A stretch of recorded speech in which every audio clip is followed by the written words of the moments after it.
Nous sommes à Paris, le premier jour de juin de l'an 1310. L'air est lourd, chargé de la chaleur de l'été naissant et de l'agitation nerveuse d'une foule immense. Sur la place de Grève, là où le sol est habitué au pas des marchands et aux cris des bourreaux, un bûcher a été dressé. Le bois est sec, prêt à mordre le ciel. Autour, le tumulte est assourdissant. On entend les prières murmurées par peur, les ordres aboyés par les gardes, et le souffle court d'une ville qui attend le spectacle de la mort. Pourtant, au cœur de ce chaos, il y a un point de calme absolu. Une femme se tient là. Elle se nomme Marguerite Porete. Regardez-la. Elle ne pleure pas. Elle ne supplie pas. Depuis 1 an et demi, face à ses inquisiteurs, face aux hommes de pouvoir et de dogme, elle a opposé un silence inébranlable. Elle a refusé de défendre sa vie avec des mots, car les mots de ses juges ne pouvaient plus atteindre la hauteur de son âme. Elle ne meurt pas pour avoir volé, ni pour avoir tué. Elle meurt pour avoir écrit. Et pire encore aux yeux de ceux qui l'ont condamnée, elle écrit non pas dans le latin sacré des clercs, mais dans la langue du peuple, la langue vulgaire, le français. La langue que vous et moi parlons aujourd'hui pour dire « j'aime ». Marguerite avait découvert un secret si vaste qu'il ne pouvait rester enfermé dans les murs d'une église. Elle avait compris que pour trouver l'infini, il fallait tout perdre, même soi-même.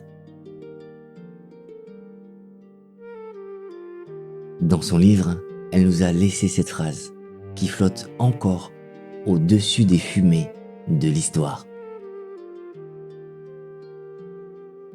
L'amour ne demande rien que la simple nue et la franchise de l'âme, sans nul autre moyen.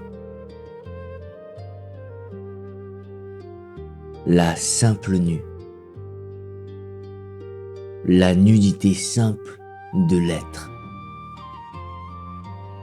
Voilà son crime.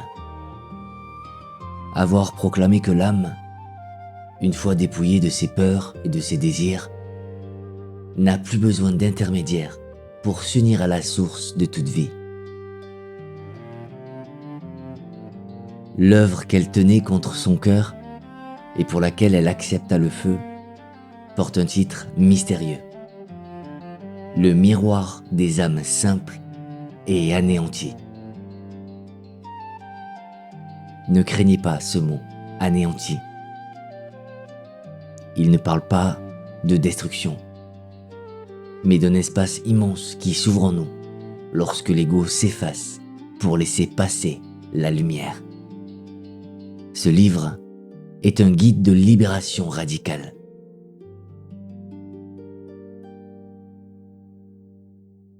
Ils ont brûlé son corps ce jour-là. Ils ont brûlé ses livres. Ils pensaient avoir réduit sa voix en cendres. Mais le vent de l'esprit souffle où il veut. Ce texte a survécu, caché sous des manteaux, au pied à la lueur des bougies, dans le secret des monastères, traversant 700 ans de silence pour parvenir jusqu'à vos oreilles. Ce que vous allez entendre n'est pas une histoire ancienne. C'est le chant d'une liberté dangereuse et lumineuse qui nous invite, aujourd'hui encore, à devenir ce miroir pur où l'amour peut enfin se reconnaître.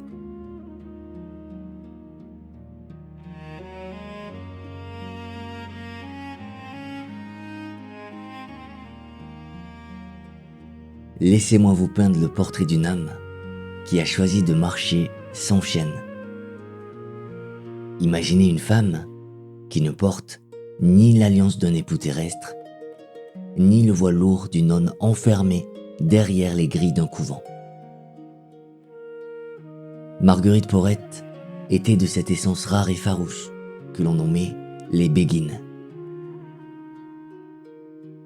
Dans les Brimes du Nord, en ces terres de Flandre et de Hainaut, il existait des femmes qui avaient décidé de bâtir leur propre temple.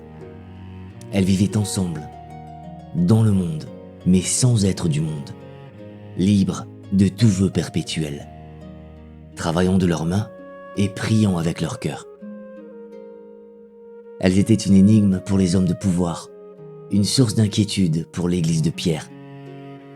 Car voyez-vous, une femme qui ne dépend de personne, qui puise sa sagesse directement à la source, devient incontrôlable. Elle devient une lumière qu'on ne peut mettre sous le boisseau. Marguerite était l'une de ces flammes libres. Elle a saisi une arme plus tranchante qu'une épée, une plume. Mais son audace ne s'arrêta pas à l'acte d'écrire. Elle a commis ce qui était alors une transgression inouïe. Elle a refusé le latin, cette langue de marbre et de glace, réservée aux clercs et aux savants. Elle a choisi d'écrire en ancien français, la langue de la rue, la langue du marché, la langue que la mère murmure à l'enfant. Comprenez-vous la beauté de son geste? En écrivant ici, Marguerite a brisé les serrures du sanctuaire. Elle a dit au monde, Dieu n'appartient pas aux prêtres. Il n'habite pas dans des livres savants que vous ne pouvez lire. Il parle votre langue. Il est aussi proche de vous que votre propre souffle. Elle a démocratisé le vertige de l'absolu, offrant les clés du royaume aux simples, aux humbles, à ceux que l'on tenait dans l'ignorance. Ce livre qu'elle nous lègue, ce miroir, n'est donc pas un traité de morale. Marguerite ne cherche pas à vous dire ce qui est bien ou mal, ni comment gagner votre place au ciel par de bonnes actions. Non, son ambition est bien plus vaste, bien plus terrifiante et merveilleuse.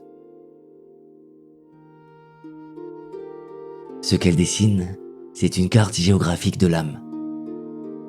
Elle trace le chemin vers une fusion totale, incandescente, avec le divin. Elle nous murmure que nous ne sommes pas faits pour attendre la mort afin de connaître le paradis. Le paradis est ici. Il est cet état où l'âme, dépouillée de tout artifice, ne fait plus qu'un avec l'amour. Elle ne veut pas nous enseigner comment prier. Elle veut nous montrer comment devenir la prière elle-même.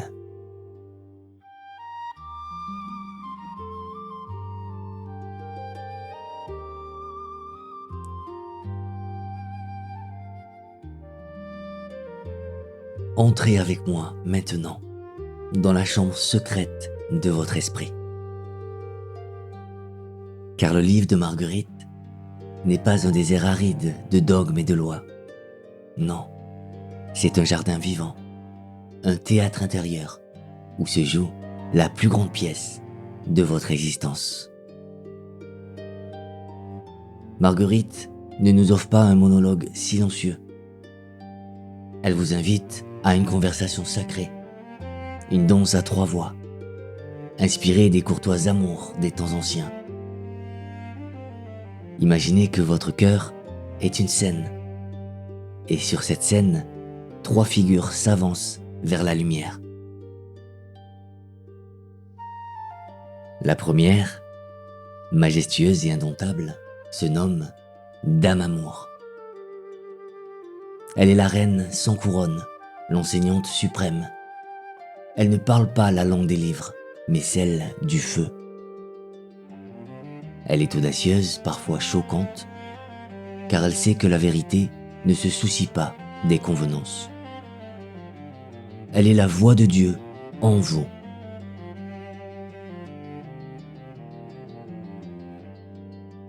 Face à elle, il y a l'âme. Cette héroïne, c'est vous. C'est la partie de votre être qui a soif, celle qui marche dans la nuit, celle qui cherche son chemin vers la maison. L'âme écoute, elle doute, elle trébuche, mais elle avance, transformée peu à peu par les paroles brûlantes de l'amour.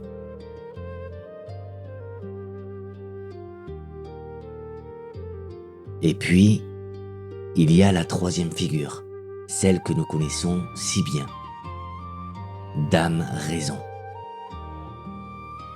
Ne la jugez pas trop sévèrement. Dame Raison est la gardienne prudente. Elle est la logique humaine. Elle est la théologie des écoles. Elle est celle qui mesure, qui pèse, qui respecte les règles et craint le désordre. Elle est nécessaire pour commencer le voyage, car elle nous protège de la folie. Mais elle est aussi une cage. Le drame de ce livre, et le drame de toute vie spirituelle, c'est le choc inévitable entre ces deux géantes, raison et amour.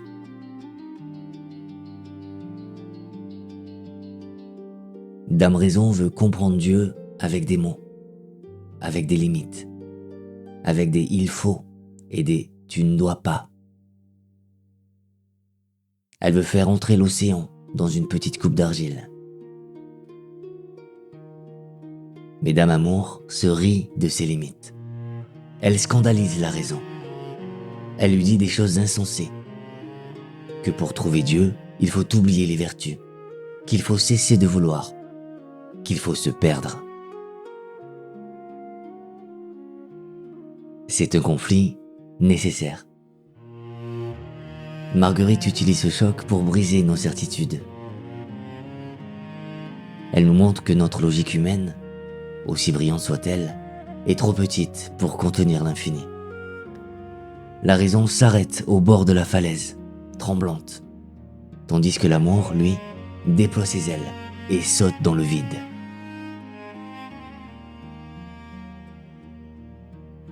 Il arrive un moment dans le livre, un moment d'une beauté terrible, où l'amour se tourne vers la raison et prononce la sentence inévitable.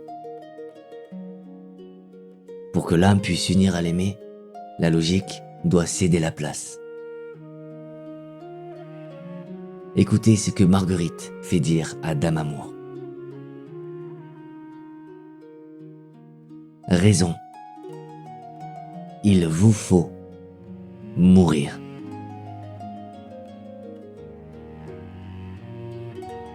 Ce n'est pas une mort triste. C'est le moment où la chenille meurt pour que le papillon puisse naître. C'est l'instant où la pensée s'arrête, épuisée, pour laisser enfin le cœur battre au rythme de l'éternel.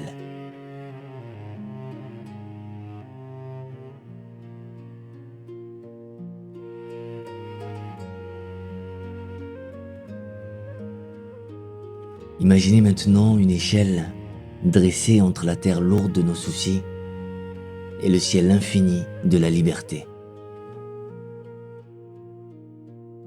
Marguerite nous prend par la main pour gravir, échelon après échelon, ce qu'elle nomme les 7 degrés de l'ascension. Au commencement, le voyage nous semble familier. Les premières marches sont celles de l'effort et de la sueur. C'est là que nous vivons presque tous. L'âme, encore tremblante, obéit au commandement. Elle a peur de la punition, elle espère la récompense. Elle est comme un marchand au marché du temple. Elle échange ses bonnes actions, ses prières et ses jeûnes contre la promesse d'une place au paradis. Elle se croit sainte parce qu'elle souffre. Elle se croit juste parce qu'elle suit la règle. C'est la religion de la peur. C'est la spiritualité du mérite. L'âme dit encore, « Je fais cela pour toi, Seigneur, afin que tu m'aimes. »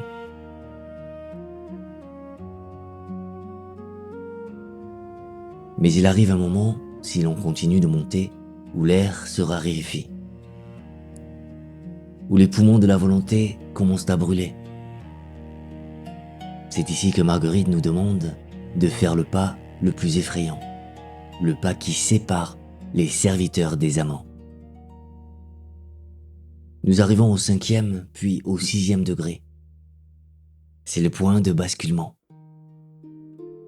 C'est ici que se produit ce qu'elle appelle, avec un mot terrible et magnifique, l'anéantissement. N'ayez pas peur. Ce n'est pas une destruction. Ce n'est pas la mort triste de celui qui tombe dans le néant. C'est une kénose, un mot ancien qui signifie le grand vidage. Imaginez une coupe remplie de terre. Tant qu'elle est pleine, elle ne peut accueillir l'eau de la source. Pour être remplie de Dieu, l'âme doit se vider entièrement d'elle-même. Et se vider de soi, c'est renoncer à sa propre volonté.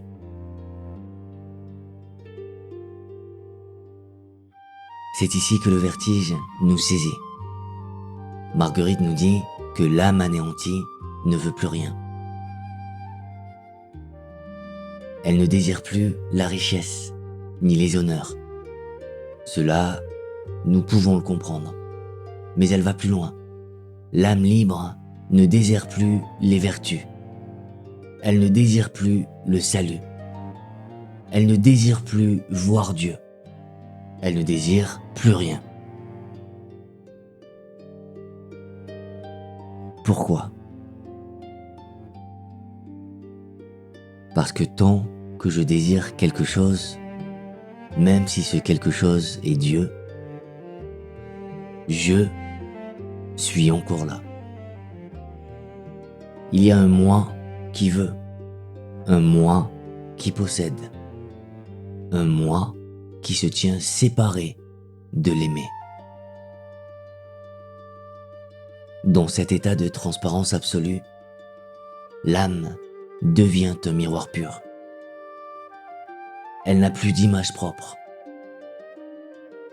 Si vous regardez dans ce miroir, vous ne verrez plus le visage de Marguerite, ni le vôtre. Vous ne verrez que le reflet du soleil divin. L'âme anéantie vit sans pourquoi. Elle est comme la rose qui fleurit sans se demander si on la regarde. Elle est comme le vent qui souffle sans demander salaire.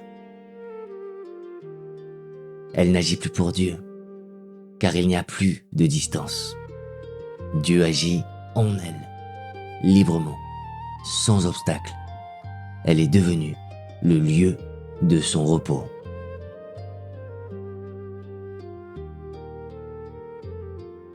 Et dans ce vide, qui semblait si effrayant à notre raison, l'âme découvre qu'elle n'a rien perdu, mais qu'elle est devenue le tout. Écoutez comment Marguerite décrit cet état de grâce ultime, avec des mots qui devraient apaiser toutes vos fatigues. Cette âme, nous dit-elle, nage dans la mer de la joie. Elle ne sent pas la joie, car elle est elle-même devenue joie. Elle nage et flotte dans l'amour, comme le poisson dans l'eau.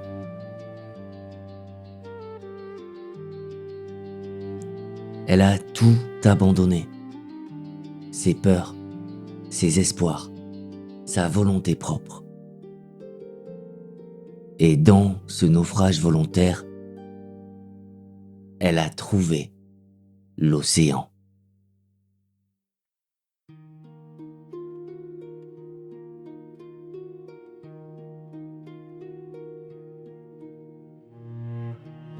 Il est une liberté si vaste, si profonde, qu'elle effraie ceux qui ont bâti leur demeure entre les murs de la peur. C'est ici, mes amis, que nous touchons au cœur brûlant du scandale. C'est ici que les mots de Marguerite sont devenus, aux yeux de ses juges, des charbons ardents qu'il fallait éteindre. Imaginez un instant que vous ayez passé votre vie à gravir une montagne, le dos courbé sous le poids de règles strictes, luttant chaque jour pour être bon, pour être juste, pour être digne. Et soudain, une voix s'élève et vous dit « Déposez votre fardeau. Vous n'en avez plus besoin. » Cette voix, c'est celle de Marguerite.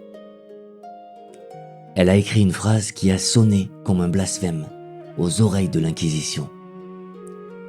Elle a fait dire à son âme libérée « Les vertus, je prends congé de vous pour toujours. »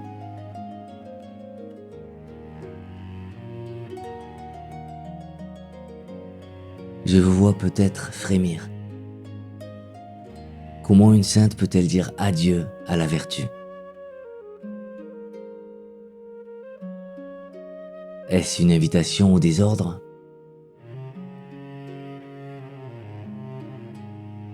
Est-ce la porte ouverte au mal? Non. Apaisez votre cœur, car le secret est subtil. Marguerite ne nous dit pas de pécher. Elle ne nous invite pas à l'immoralité. Elle nous invite au repos suprême.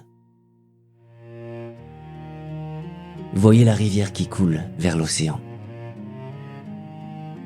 A-t-elle besoin d'une loi pour lui ordonner de descendre la pente?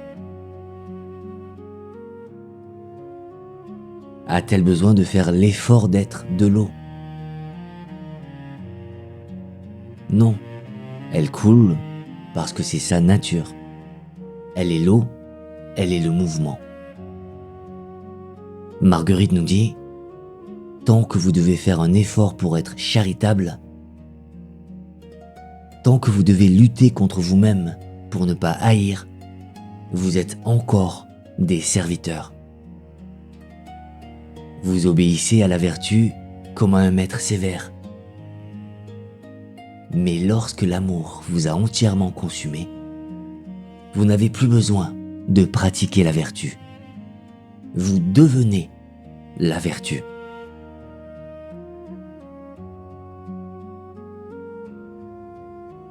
L'âme unie à Dieu ne ment pas.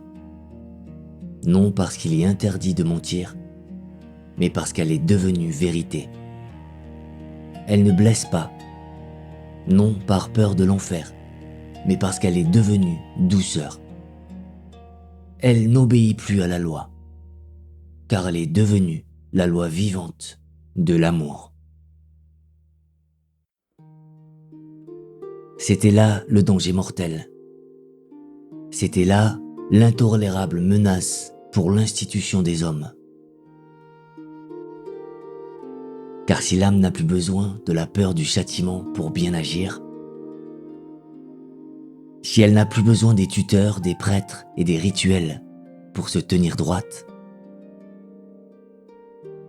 alors que devient le pouvoir de l'Église?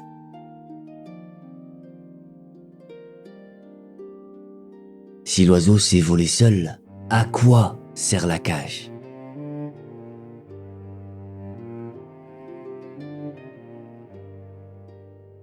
Marguerite a été condamnée parce qu'elle a proclamé que l'amour parfait bannit la crainte. Elle a osé dire que l'âme pure est souveraine, qu'elle ne dépend plus de rien ni de personne, sinon de la source qui coule en elle. Et devant une telle liberté, le monde ancien, celui des lois et des glaives, ne savait répondre que par le feu.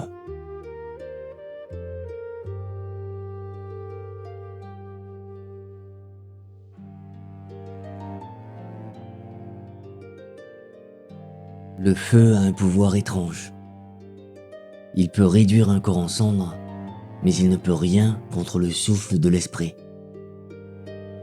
Il est une ironie divine que les bourreaux n'avaient pas prévue. En voulant détruire cette voie, ils l'ont rendue immortelle. Pendant que la fumée s'élevait de la place de Grève, emportant Marguerite, son œuvre, elle, voyageait déjà dans le silence. Le miroir passait de main en main, caché sous les manteaux de laine, copié à la hâte dans les pénombres des scriptoriums, traversant les frontières pour parler latin, anglais, italien. Mais pour survivre à la nuit des temps, la vérité a dû porter un masque. Pendant des siècles, le monde a cru que des mots d'une telle hauteur ne pouvaient naître que de l'esprit d'un homme. On a attribué ce trésor à de grands mystiques, comme Maître Eckhart ou Jean de Rusbrock. On ne pouvait imaginer qu'une simple femme, une âme anéantie, ait pu toucher le ciel de si près. Il a fallu attendre 600 ans, jusqu'au milieu du siècle dernier, en 1946, pour que l'histoire rende enfin son nom à l'auteur.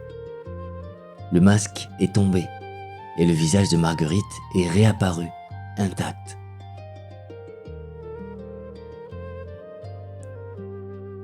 Et aujourd'hui, je vous le demande.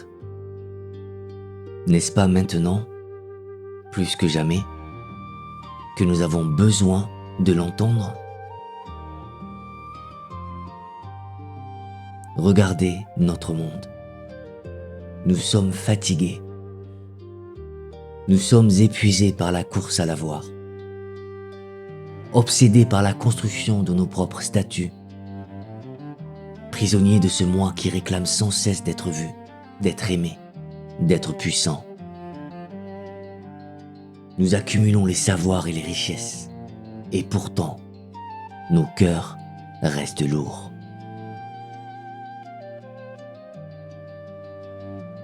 La voix de Marguerite traverse le temps pour nous offrir le seul remède qui vaille, la simplicité.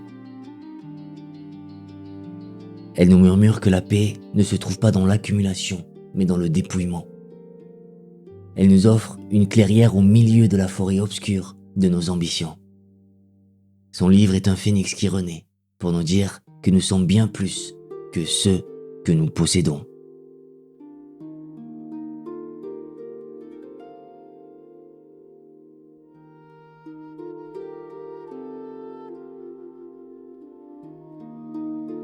Nous voici devant le dernier reflet du miroir.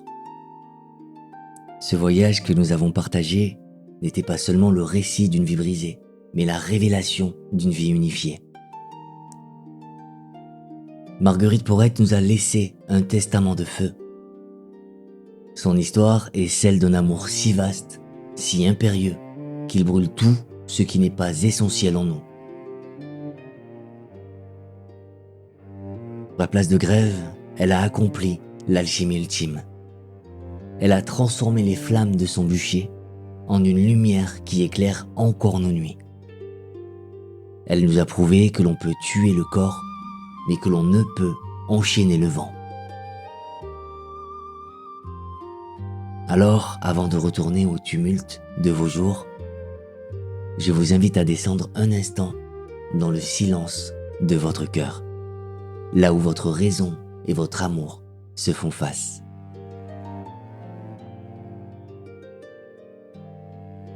Posez-vous cette question doucement, sans jugement. Êtes-vous capable, ne serait-ce qu'un instant, d'agir sans pourquoi?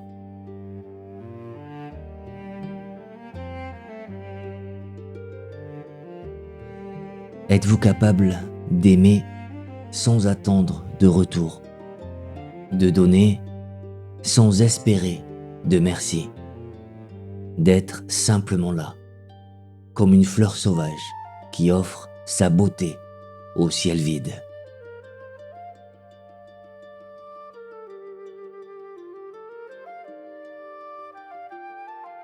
C'est là le secret de la liberté.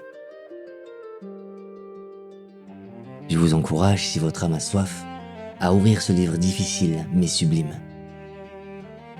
Ne le lisez pas comme on lit une histoire ancienne. Entrez-y comme on entre dans une cathédrale invisible. Laissez ces mots vous déranger. Laissez-les vous dépouiller, pour qu'enfin, vous puissiez vous voir tel que vous êtes vraiment, simple et nu devant l'Éternel.